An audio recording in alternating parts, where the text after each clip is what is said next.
मित्रों, महाराजा competition classes Karauli में आपका हार्दिक स्वागत है। मैं हूँ हुक्म सिंह बनावत। तो देखिए, जैसा कि हमने आपसे कहा था कि लॉकडाउन का समय है और इसमें हम आपको ऑनलाइन क्लासेस देंगे। आज मैं आपके सामने संधियों का चैप्टर लेके आया हूँ। हिंदी की शुरुआत आज से हमने की है। तो ये जो संधियों का चैप्टर है, इसे आप आज पढ़ेंगे। और याद रखना मित्रों, संधि एक ऐसा चैप्टर है जो सभी एग्जाम के लिए महत्वपूर्ण होता है, चाहे वो रीट हो, लेवल फर्स्ट सेकंड, संविदा कर्मी एमपी वाले हो, चाहे पटवार हो, एसटीसी, बीएड। जिन परीक्षाओं में हिंदी आती है तो हिंदी के अंतर्गत संधि का चैप्टर अवश्य रूप से आता है। कई विद्यार्थी इस बात को कहते हैं कि सर संधि समझ नहीं आती, संधि के एग्जाम्पल आते हैं, यही नहीं पता लगता कि कौन सी संधि है। मैं वादा करता हूँ मित्रों आपसे कि जितना मैं आपको पढ़ाऊंगा इसके बाद फिर और वीडियो डालूंगा, पूरी करूंगा। हिंदी ग्रामर आज से मैं चालू कर रहा हूँ। वैसे वर्ण विचार से चालू करते हैं लोग, वो मैं इसी संधि के अंतर्गत ही पूरा कर दूंगा वर्ण विचार को। तो ये जो संधि का चैप्टर है, जिसे हम कठिन बताते हैं, लगता है कि बहुत ही कठिन है, आपको ऐसा नहीं लगेगा। मैं 100% गारंटी देता हूँ कि पढ़ने के बाद में आप लोग कहेंगे कि सर मजा आ गया। याद रखें मित्रों, तो चालू कर रहा हूं मैं पढ़ाना, देखिए ध्यान लगाएं। यानी हमारा चैप्टर कौन सा? संधि। संधि देखिए, ये जो संधि शब्द है ये दो शब्दों से मिलके बना है। एक हो गया सम, समय या हलंत में प्लस यहाँ हमारा हो जाएगा धी। यानी सम प्लस धी दो से मिलके बना है और ये हो गया क्या? संधि। यानी कई बार एग्जाम में ऐसे सवाल आ जाते हैं कि संधि में कौन सी संधि है या संधि का संधि विच्छेद क्या है। तो देखेंगे संधि का संधि विच्छेद होगा सम और इधर प्लस क्या हो जाएगा? धी। इसमें मैं हलंत होगा मित्रों, समुपसर्ग लगा हुआ है और याद रखें मैं हलंत है। अब सवाल ये बनता है कि संधि शब्द में फिर संधि कौन सी है? विच्छेद तो हो गया। तो यहाँ मैं आपको बता रहा हूँ, देखिए संधि के तीन भेद अपने होते हैं, स्वर संधि, व्यंजन संधि, विसर्ग। सभी जानते हैं इस बात को। संधि के मुख्यतः तीन भेद होते हैं, स्वर संधि, व्यंजन संधि, विसर्ग संधि। अच्छा, ये मैंने जो आपको लिखा है संधि का, वो विच्छेद लिखा है। यानी विच्छेद हमने लिखा है संधि का, क्या? विच्छेद। सम प्लस क्या हो जाएगा? धी। यानी सम प्लस क्या हो गया? धी। तो याद रखें, विच्छेद जब होता है मित्रों तो विच्छेद में प्लस जरूर आता है बीच में। क्या आता है? प्लस आता है बीच में। यानी विच्छेद में बीच में क्या आएगा? प्लस आएगा। और प्लस के तुरंत आगे यदि हम देखें तो तुरंत आगे इसमें क्या है? मैं है। तुरंत आगे क्या है? मैं है। और मैं कैसा है? हलंत है। यदि प्लस के तुरंत आगे वाला वर्ण हलंत होता है तो आप आराम से बता सकते हैं कि वहां व्यंजन संधि होती है। बिल्कुल सीधा सिंपल ट्रिक है।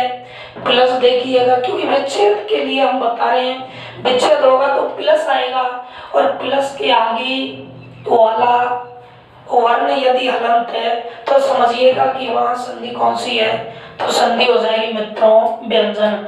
जैसा कि मैं एग्जांपल दे दूं आपको, ये आ गया जगत, ये हलंत हो गया प्लस ईस। आपसे एग्जाम में पूछा जाए कि इसमें कौन सी संधि है, बिल्कुल आराम से बता सकते हैं। प्लस के जस्ट आगे तय है और तय कैसा है? हलंत। यानी प्लस के तुरंत आगे वाला वर्ण यदि हलंत होता है तो वह संधि कौन सी होती है? व्यंजन।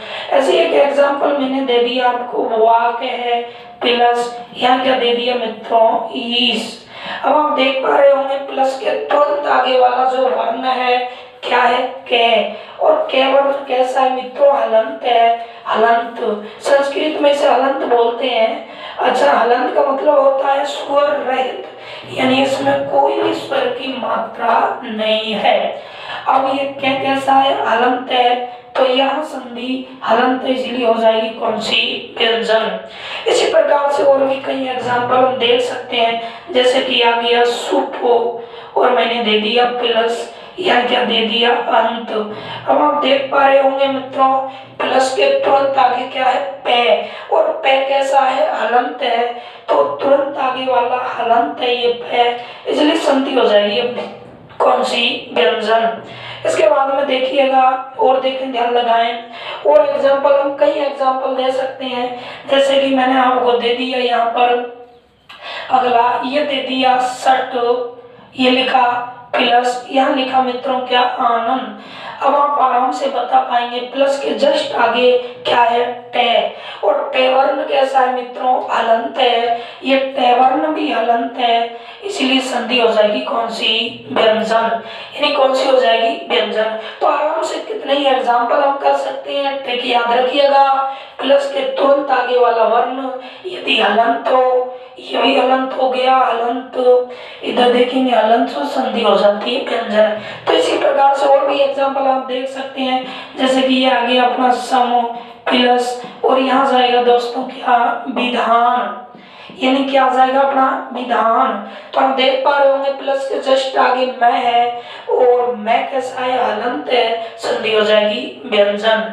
इस प्रकार से संधि का विच्छेद भी मैंने किया, सम प्लस धी, और इसमें भी प्लस के तुरंत आगे मैं है और मैं हलंत है, इसलिए याद रखें संधि शब्द में कौन सी संधि है, तो व्यंजन संधि है, व्यंजन। कौन सी संधि है मित्रों, व्यंजन।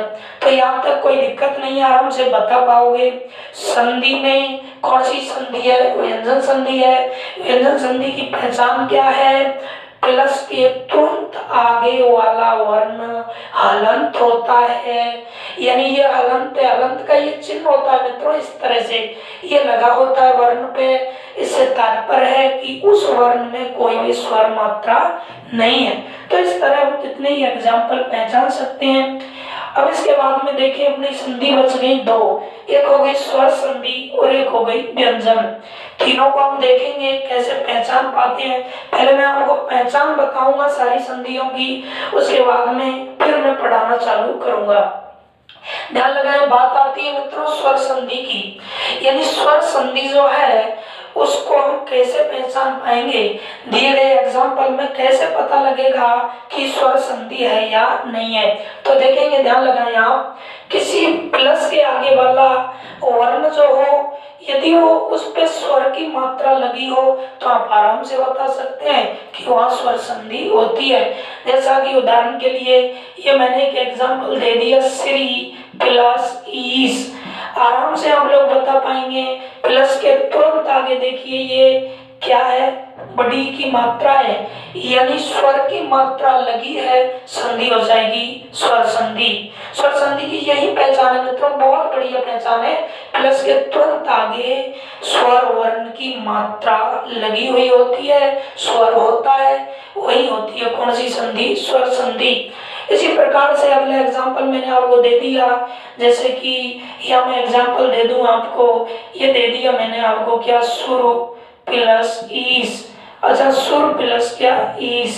प्लस के तुरंत आगे आप देख रहे होंगे रे वर्ण है, और रे वर्ण में किसकी मात्रा है, छोटे की मात्रा है, तो संधि हो जाएगी स्वर संधि। जैसे इसे मैं आपको खोल के बता दूं कि ये हो गया अपना सु और रे। अब इस रे में से क्या निकलेगा मित्रों, ए निकलेगा, रे में से ए निकल गया, और फिर यहाँ हमारा प्लस लगा हुआ है, तो रे में ए लगा हुआ है तो स्वर हो गया, इसलिए संधि कौन सी हो गई, स्वर संधि। आराम से बता सकते हैं। इसी प्रकार से देखिएगा, हम एक एग्जाम्पल हमें दे दिया, विद्या प्लस आले। अब आप देख पा रहे होंगे मित्रों कि प्लस के तुरंत आगे किसकी मात्रा है, स्वर आ की मात्रा है, संधि हो जाएगी स्वर संधि। यानी प्लस के तुरंत आगे वाला वर्ण हलंत तो व्यंजन संधि, प्लस के तुरंत आगे वाला वर्ण स्वर सहित हो तो स्वर संधि। इस तरह हम स्वर संधि को आराम से बता सकते हैं। और भी एग्जाम्पल आप देख सकते हैं, जैसे कि ये आपको आ गया सु प्लस आगत। ऐसे स्वागत का हो गया मित्रों सु प्लस आगत। आप देख पा रहे होंगे प्लस के तुरंत आगे ऊ की मात्रा है और ऊ क्या होता है स्वर, इसीलिए संधि हो जाएगी कौन सी, स्वर संधि। तो इस तरह से स्वर संधि को आराम से बता सकते हैं आप। और एग्जांपल जैसे कि मैंने दे दिया आपको मधु, या दे दिया मित्रों मधु प्लस हरि। अभी पूछा जाएगा एग्जाम में आपसे कि बताइए इसमें कौन सी संधि है, आराम से बता सकते हो। प्लस के तुरंत आगे वाला अक्षर क्या है, ढ, उसमें किसकी मात्रा है, ऊ की। और ऊ क्या होता है मित्रों, स्वर होता है। जब प्लस के तुरंत आगे वाले वर्ण में स्वर की मात्रा लगी हो संधि स्वर होगी, और स्वर की मात्रा ना हो हलंत हो संधि कौन सी होगी, व्यंजन होगी। इसी प्रकार से अगला विसर्ग संधि की मैं बात कर रहा हूँ। विसर्ग संधि की पहचान कैसे करेंगे, देखो बिल्कुल सिंपल है। प्लस के तुरंत आगे हलंत लगा होता है, वो होती है कौन सी मित्रों, सॉरी विसर्ग लगा होता है, वो होती है विसर्ग संधि। प्लस के तुरंत आगे ये विसर्ग है, ये अगर लगा हो तो विसर्ग संधि होगी। जैसे कि एग्जांपल देखेंगे आप, यहाँ हमें आ गया यस है प्लस दा, ठीक है, यस है प्लस दा, इस तरह से ये आ गया। आप देख पा रहे होंगे कि प्लस के तुरंत आगे क्या है, विसर्ग है, संधि कौन सी होगी, विसर्ग संधि। ऐसे ही आपको आ गया इसी प्रकार से मन है प्लस क्या आ गया, हर आ गया, मनोहर का। तो आप देख पा रहे होंगे प्लस के तुरंत आगे विसर्ग है, संधि कौन सी होगी, विसर्ग संधि होगी। इसी तरह से एग्जाम्पल हमें आ गया, अगला एग्जाम्पल दे दिया आपको, जैसे कि ये आ गया तेज है, या दे दिया मित्रों तेज है प्लस में। तो आप देख पा रहे होंगे प्लस के तुरंत आगे क्या है, विसर्ग है, संधि कौन सी हो जाएगी, विसर्ग हो जाएगी। तो इस प्रकार से प्लस के तुरंत आगे यदि विसर्ग आता है, संधि कौन सी होती है अपनी, विसर्ग संधि होती है। तो आराम से मित्रों यहाँ समझ गए होंगे कि स्वर संधि, व्यंजन संधि और विसर्ग संधि, इनको हम आधार रूप पर वैश्विक रूप से कैसे जाने। तो देखिएगा एक बार फिर से मैं रिपीट कर रहा हूँ, संधि आप लोग पढ़ने जा रहे हैं और आज का मेरा वीडियो सिर्फ संधियों की पहचान बताने वाला होगा। संधि सबसे पहले मैं बात करूंगा मित्रों, संधि जो है इसका विच्छेद क्या है, सम प्लस दी, और संधि में कौन सी संधि है, व्यंजन संधि है। संधि के 3 भेद होते हैं। संधि के भेद कितने होते हैं, 3 भेद होते हैं, स्वर, व्यंजन और विसर्ग संधि। इसके बाद में मैंने आपसे कहा कि प्लस के तुरंत आगे अगर स्वर वर्ण की मात्रा लगी हो स्वर संधि होगी, प्लस के तुरंत आगे हलंत लगा हो व्यंजन संधि होगी, प्लस के तुरंत आगे व्यंजन लगा हो व्यंजन संधि होगी। याद रखें मित्रों, अगर आपको हमारा वीडियो अच्छा लगा हो तो हुक्म सिंह गुनावत, याद रखें हुक्म सिंह गुनावत नाम से आप इस तरह से देखिएगा, हुक्म इस तरह स्पेलिंग डालिएगा मित्रों यूट्यूब पर, हुक्म सिंह और यहाँ हो जाएगा हुक्म सिंह क्या गुनावत, इस नाम से यूट्यूब पर आप हमारे चैनल को देख सकते हैं और अच्छा लगे तो सब्सक्राइब कीजिएगा। अगला इसके आगे स्वर संधि के भेद चलेंगे, 5 भेद, और 5 भेदों को भी मैं इसी प्रकार ट्रिक से आपको बताऊंगा। वीडियो अच्छा लगे तो चैनल को सब्सक्राइब करें और अधिक से अधिक दोस्तों को जोड़ें। बिल्कुल पूरा संधि आपको ट्रिक से छांटना बताया जाएगा और आप इसी प्रकार से किसी भी बुक में एग्जाम्पलों को देखें, छांटें। कोई भी दिक्कत आती है तो मुझे कमेंट करके बताएं।